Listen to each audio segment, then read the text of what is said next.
Good morning, Cempakans.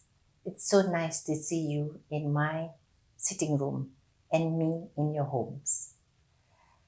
Well, we are going through a very difficult time with the coronavirus or COVID-19. Before I go on, I would like you to watch this video from Dr. Rasi talking about the virus and what we can do and why it is so dangerous. But here we are in the middle of a public health crisis of international proportions, and we're trying to figure out where we all fit in. And all of this is for a virus that's supposedly like the flu, causing a flu-like illnesses that doesn't kill as many people as the flu. So why are we all freaking out? Is this all hype? Well, if you want to find out my answer to this and what I think and why I think that, stay along with me. This video is going to be a little bit longer than my usual 5-minute videos. If you don't have a lot of time, the short answer is this. This virus is not the flu. It's far more dangerous. And it's dangerous perhaps not for the reason you think, not because of its mortality.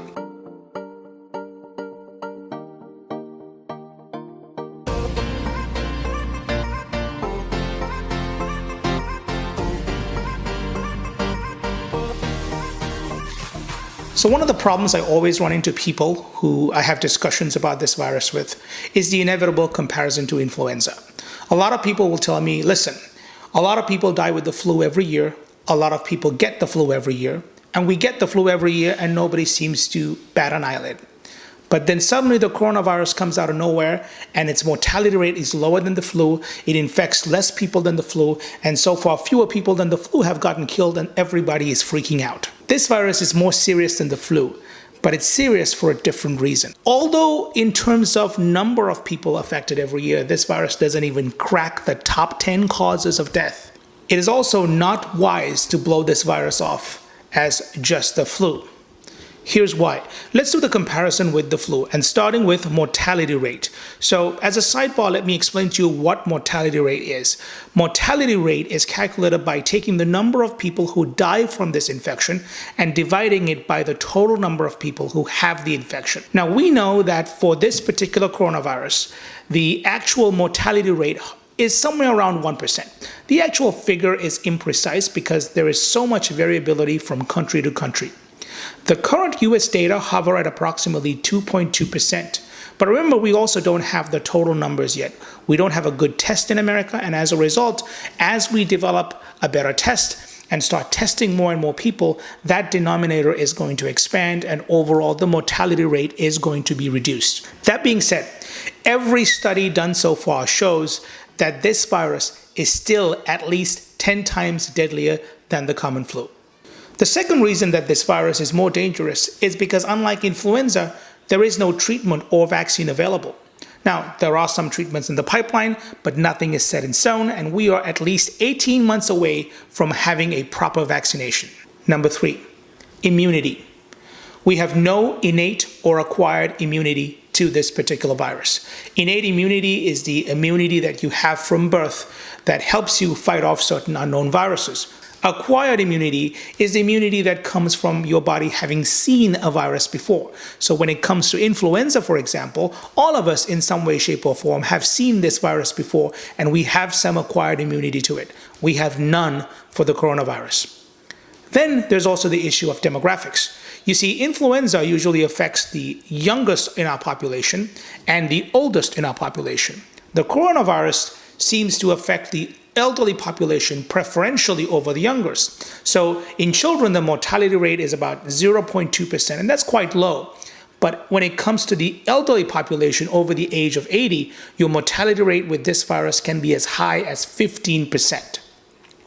In addition, depending on what other pre-existing conditions you have, your mortality rate can be different. So people who have prior heart disease have a mortality rate in excess of 10% with this virus. Despite the fact that the mortality rate might be higher than the flu, the good news is that for most of us, we'll get the virus, we'll have influenza-like symptoms, we'll be home for a few days, and then we'll go on with our lives as usual. But about 15% of us will get sick enough that we'll require hospital admission. And about 5% will be so sick and critically ill that they will require intensive care, requiring the use of a ventilator. Why should I be concerned? Well, you should be concerned for a couple of reasons. Number one, remember, this virus has not had enough time to show what it's made of. Before Thanksgiving, this virus didn't even exist. Number two, the ease of spread of this virus puts it in a very particular category. This virus is easy to spread, and there are three reasons for that. Number one, this virus is spread by aerosolization and droplets. That means every single time somebody coughs or sneezes, tiny microscopic aerosolized particles are suspended in the air, and these particles can travel over the air and land on somebody else. Number two, this is one very hardy virus. There's a new paper that just came out that will be published soon in the New England Journal of Medicine that looks at how hardy this virus is. Once aerosolized, this virus can last for a few hours, and on surfaces such as plastic and stainless steel, it can last for up to 3 days. That is downright scary. 3. The other reason that this virus is so easy to propagate is because of something called asymptomatic spread. You see, most people who get this virus either get a very mild flu-like illness or sometimes no symptoms at all. And when they don't develop symptoms, they can continue to spread the virus without even knowing it. In fact, most people will continue to spread the virus for about 7 to 14 days before they even realize that they're actually sick from it. This is a very scary finding because this means that each person who gets infected with the virus can come into contact and infect roughly 4 to 6 other people before they even get ill.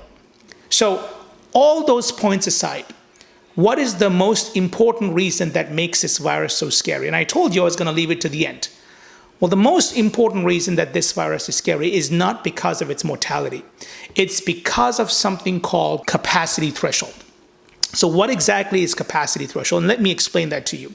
So capacity is how many patients a healthcare system in any country can support at any given time. But what happens is when a virus spreads so fast through a community, and so many patients are coming into the hospital and overcrowding the intensive care units, the available resources are quickly outstripped by the number of patients coming in. So the ICU beds, ventilators, care providers, they're going to come to a grinding halt. So in addition to running out of, say, ventilators and acute care beds in the hospital, people on the front line of this process, the doctors, the nurses, the respiratory therapists, the pharmacists, and so forth, all those individuals get sick, or they get quarantined, or they die, and they get pulled out of the system, thereby further reducing the capacity of the number of people the system can support. Let me give you an example and elaborate. So with this coronavirus, I just told you that 5%, or roughly 1 in 20 patients, will end up getting intubated and put on a ventilator. And so when they get in on a ventilator, remember, they usually stay ventilated for a few weeks. Meanwhile, every day, a new influx of patients are coming into the hospital because the virus is propagating through the community. Add to that what I just told you. Doctors, nurses, respiratory therapists, they get sick, they get pulled out of the system. So before you know it, hospitals and the healthcare system reach capacity very quickly. If you think that this can't happen to us, think again, because this is exactly what happened in countries like China, Italy, and Iran. The reasons those countries shut down is because their healthcare systems reached saturation quickly. But this is America, right? I mean, this is not going to happen to us. Wrong. In fact, to give you the numbers, the United States has about 34 critical care beds per 100,000 patients, or 100,000 people in the population. For reference, Italy has about 14 critical care beds per 100,000. Italy ran out of beds in a week and a half. This is why doctors in Italy who are taking care of these patients have had to make some very difficult decisions, often pulling out patients who were elderly and sick and had comorbidities to favor people who were younger and had a better chance of life. This is something that no doctor in any industrialized country should have to decide. And if you also think this is not going to happen to us because we're somehow different, I caution you to take a look at these graphs. This first graphic shows you the case numbers between Italy and the United States, and you will see that we are about 11 days behind Italy. This case graph shows you the trajectories of the two countries and shows you that we are right behind Italy. So unless we change something, we are going to be in a whole lot of trouble. This has to be our wake-up call. So what can you do about it? Well, in one word, help flatten the curve. Now, the idea of flattening the curve is not some sexy catchphrase. It's actually something that's very meaningful. The curve here is what's called an epidemiologic curve, which shows how the virus propagates through the community. It's a curve that shows the number of cases in one axis and time in the other. But what happens is if you flatten the curve by doing all sorts of non-pharmacologic interventions, the same number of people may get sick, but they get sick over a much longer time frame and thereby never really saturate the healthcare system. This is one of the main reasons that although influenza doesn't scare me, this does. Because influenza is a naturally flattened curve. Yes, we do have more patients, but those patients start in the fall and go all the way to the spring. There are more patients that get sick, but they never overwhelm the resources of the hospital because it doesn't happen at the same time. So this is a very, very important concept to understand.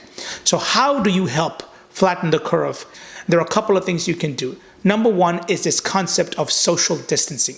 Social distancing is basically a catchphrase for cancel everything. Public events, school, church, office, anything that requires you to interact with another human being that is non-essential, cancel it. The less contact you have with other people, the less the chance there is that you're going to spread the virus unwittingly and you're also going to catch it from someone else. Number two, stop hoarding. Come on. What's the point of going to Costco and fighting over toilet paper or standing in line with 100 other people for toilet paper when the whole premise is social distancing? That's the exact opposite of what you should be doing. Hoarding masks are actually no different from that perspective. And in fact, the Surgeon General issued a notice asking people to not hoard masks because masks are not going to protect you from getting the virus. The only mask that can protect you is something called an N95 mask that filters out more than 95% of particulate material. Most other masks are not going to protect you. That being said, I will tell you that if everyone wore a mask, we would be in a better shape. And the reason for that is very simple. Although a mask doesn't protect you from getting the virus, it certainly does protect you from giving the virus to someone else. You see, you can absorb the virus from a number of different surfaces in your body, not just your nose and your mouth, but your eyes, your hair, your skin. But there's only two surfaces from which you emit the virus, your nose and your mouth. So if everybody covers their mouth, that will reduce the infectivity of the virus. If you look at countries like Singapore, South Korea, and Hong Kong that successfully defeated the virus, this is some of the strategies that they followed. Number four, practice safe hygiene. I cannot tell you this enough. Wash your hands, wash your hands, wash your hands. And when you're done with this, put some soap and wash your hands again, 20 seconds at a time.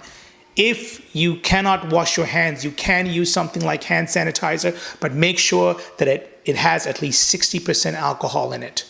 If you're using hand sanitizer and washing your hands, try not to touch your face. I bet you after I said that you'll want to touch your face right now. Please don't touch your face. Touching your face is how you can take the virus that's in your fingertips and put it into your body. Lastly, and this is very important, get early testing if you are symptomatic and impose self-quarantine. Now, in America, we're going to have a little bit of a problem because we do not have widespread testing yet, and it'll probably be a few weeks before we have this. But once we have this, if you have symptoms, I urge you to go get tested. If you again look at the countries that were successful at defeating this virus, like Singapore, South Korea, and Hong Kong, this is one of the other techniques that they practiced. They did mass screening and they quickly quarantined and isolated people who were sick so that the rate of propagation of this virus throughout the community was rapidly reduced. So I hope you take this information at heart and do your part as I've instructed here to help flatten the curve. Stay safe, everyone.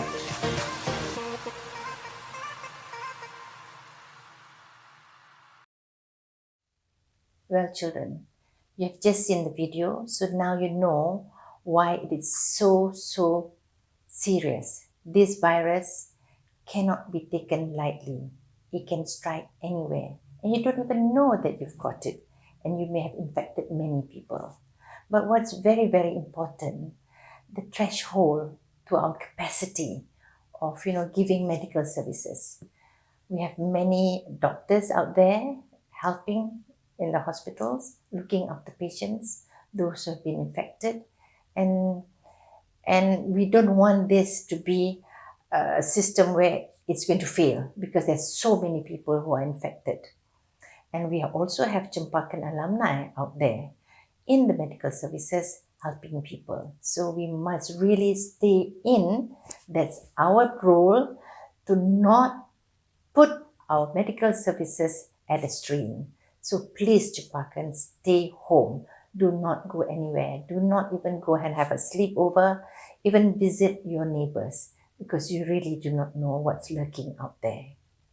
And if you have parents or grandparents who are more than 60 years old, then high risk group. So please keep yourself and your family safe. We need to flatten the curve. Now we're having a spike in the number of cases because there's so many people who did not know about this and they were in crowded areas. So now we need to flatten that curve. So please stay indoors. You are very lucky because you have Cempaka at home. You can still keep up with your schoolwork, and for that I must thank the teachers for doing a wonderful job putting in place Cempaka at home. Those of you who are going to sit for exams soon, you have your resources and you can do lots of self-study, and maybe it's a blessing too because self-study is one method of doing lots of reflection and thinking about your work and collecting your thoughts and doing a better job. So please be more disciplined and do not forget that this is your time to be with your thoughts and your studies. Well, Cempakans, you also must remember, in order to be able to study, you have to be healthy. So have plenty of sleep and get down to do your work. You need to have a proper discipline in life.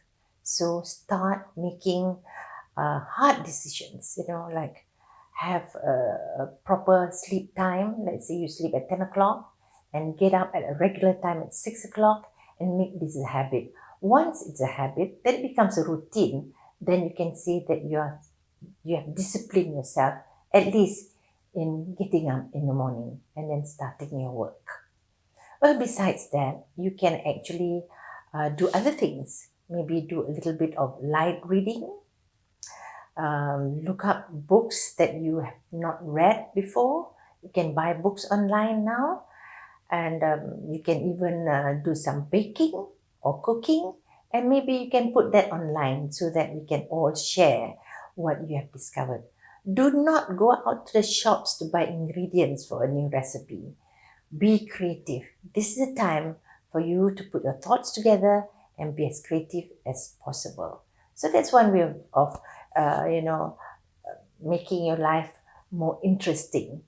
At home, we are very lucky because we have technology, so there's knowledge beyond borders. And also, I think we also must think of people who people who send food to us if you have ordered food online. Maybe you need to give an extra tip. But when you take your food delivery, please be careful. Get them to just drop it in front of your house, and then after that, bring it in.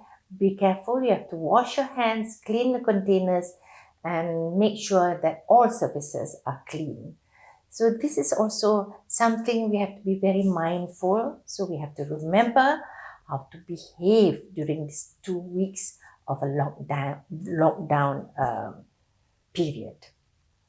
And also, I think it's also a good time for you to have a good bonding with your siblings, with your parents, time to really chit-chat, talk, and share ideas and tell stories and really get close. So today actually is the first of my e-assemblies. And it's not easy. It's something new that I'm doing. And I suppose with this lockdown, we've learned to do new things in new ways. So this time, I'm going to introduce to you one painting. And if you are wondering about this painting behind me, this is done by an artist called Alan Garcias. He was born in 1956 in Paris, France.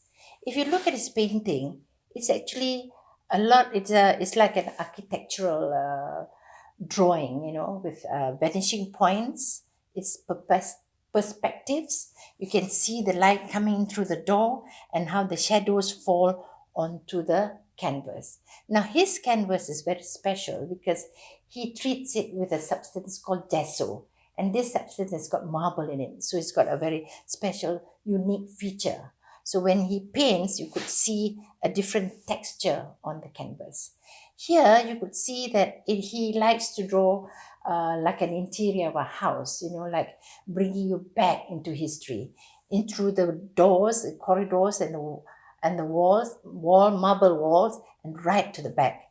And his signature piece is actually the red chair. So if you see a lot of Alan's work, you'll see the red chair sometimes in the foreground or the midground or in the background. And this is his first few paintings where this is his technique with the red chair. But recently I noticed that he has turned the chairs into blue. Yeah, he's got blue chairs and blue walls, and sometimes the walls are also textured.